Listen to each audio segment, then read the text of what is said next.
It's been exactly a week since I first demoed the new capacity planning feature in Asana. When I did that video, I was just understanding how the tool worked. I was putting it through its paces, and I was actually trying to solve a problem that my team has been trying to solve internally. And something dawned on me this week, and I'm going to show you an update to that video. So if you haven't watched that video, go watch it. I'm not going to be starting from scratch. I'm going to be picking up exactly where I left off the last time. But if you're new to the channel, my name is Marquis. I'm a business process consultant, and I make videos like this every single week that help leaders and their teams understand how to better utilize Asana. And so if you're not already, make sure you're subscribed to the channel and hit the notification button so you're always notified when new videos are posted. Let's take a look at the demo. And so I started off with a percentage allocation chart here. If you're not familiar with how to get this and you're watching this video and you haven't watched the first part to this video, go back and watch it. But simply you can create now a capacity plan chart within the global reporting insights. And so this is the one that I had started with in the previous video. How it works is similar to global workload. You can now add people into this view. And so we can add in team members, they're already in there, and then we can assign a measure of effort, right? So we can do project count, percentage allocation, or estimated hours. And then of course we have to fill in those fields within the project to get those metrics here. We can then edit our capacity by the team, just like we do in the workload feature inside of portfolios. So again, I'm not diving deep into there, but the question that I asked last time, or what I had issue with, was a few things, right? We already know that these roles that we can see here, these are the roles that are in our profile in Asana. They're not the roles that are necessarily in the project inside of Asana. So if I go in here, right, we have these roles, and as you can see, Happy Gilmore doesn't even have a role assigned here. But then when we go back to the percentage allocation chart, we can see the solutions engineer. So one of the things I don't love about this so far is that you can filter by the people in this space, but you can't filter by role types yet, right? And then another thing that I didn't quite like about it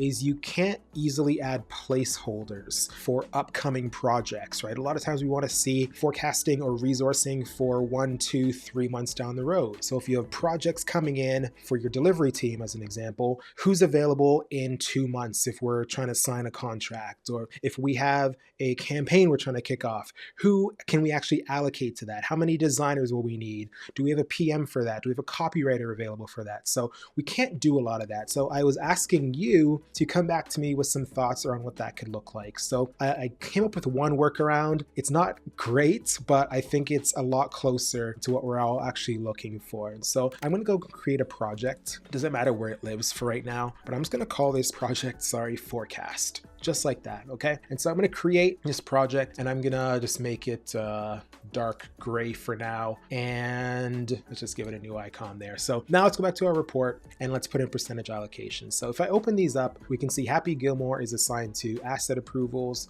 and this new 2024 ebook. We put in 50% capacity over that time, and if we go and click on the project, we can see all the people that are assigned to that project in this view. We can see the durations that they're on, and then we can see the allocation. So one other thing I don't like is you can't just simply change it right here. You have to come up here and change this and move it around. So hopefully we get a bit more functionality here. Another thing I don't like is when you go to the overview, you can't see that information anymore. You can't see who's resourced. It'd be really nice if we could see the actual role and then their resource allocation metric here as well. But in any case, I think I have a workaround. So I'm going to open up all of these right here. And I think how this can work, use your own use case for this. Mine is going to be, we have a sales team and a project manager looking to agree on when a new project can start. And we want to make sure we have resources assigned during that time, and we're not overwhelming anyone or scheduling anyone and having them go over their capacity. So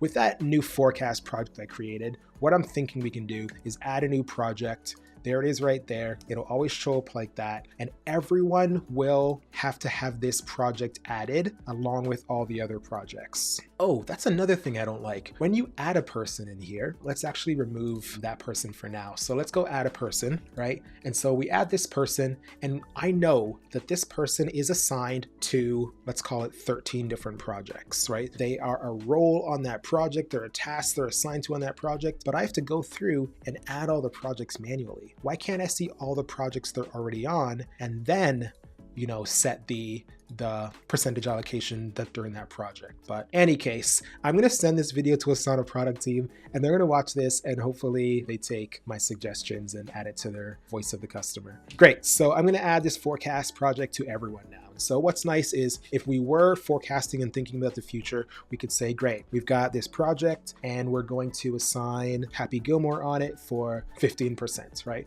And so that project is coming up at the end of April. So we can put that right there, and they're going to be busy for that entire week, or maybe it's going to span over a few weeks, right? So now we can see that Happy Gilmore is booked during that time. What are they booked for? I don't know, but I like this approach because if any of you are using Harvest time tracking, you may be familiar with the tool that Harvest created called Forecast. And it's similar to this, right? Like obviously with Harvest's Forecast, there's the option to put in placeholders for projects. There's the option to filter by role type as well. And so it makes it a lot easier to do this kind of planning. What it doesn't allow you to do, and maybe this is the solution to this, is it doesn't allow you to say like the type of project that's coming up. So you could have a forecast for a design project or external projects. You could have a forecast for billable projects and a forecast for internal projects, right? I think depending on what you need to use it for, you can have this general,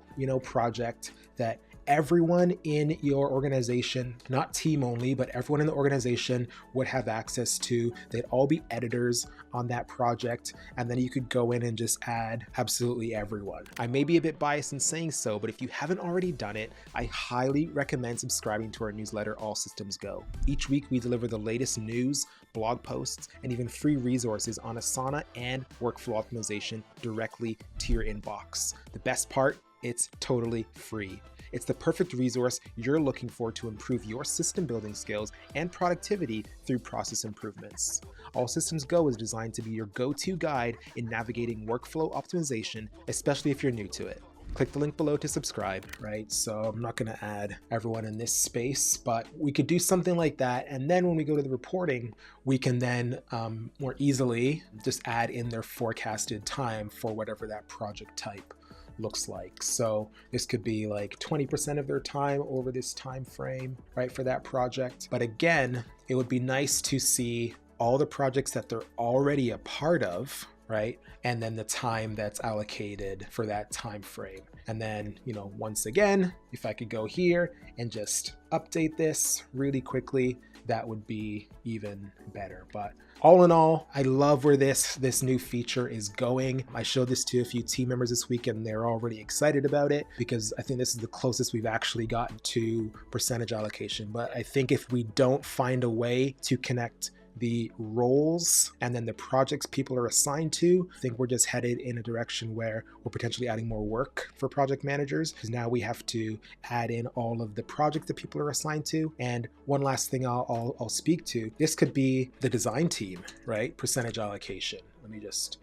I'll remove this for now, right? That could be the design team. And then we can go back out to reporting, add another chart. And now I want to put in the content marketing team, right? And there could be people where there's overlap, right? There could be people that are working on the design team and the content team, and there could be overlap. So now I have to go in and I have to add those people in again, and I have to now add in their projects again. Oh, that's interesting. I didn't realize that. Okay, so I don't have to add in their projects again. That's actually really nice. But as we know, if they are assigned to a new project and their role is added, we then have to add that project here manually. So this is actually a little bit further along than I had originally thought. We're still testing this, but if you've been testing this and you have another use case, I would love to hear it because again, I think this is a big step in the right direction for Asana. I think a lot of people are going to be happy with this. And so I'd love to hear what you have to say. But as always, thanks for watching. Make sure you subscribe to this video if you haven't. Share this with a colleague who is doing resourcing on your team. I'm sure they would love it. And make sure you hit the bell button to get notified on new videos. As always, thanks for watching and we'll see you in the next video. Bye for now.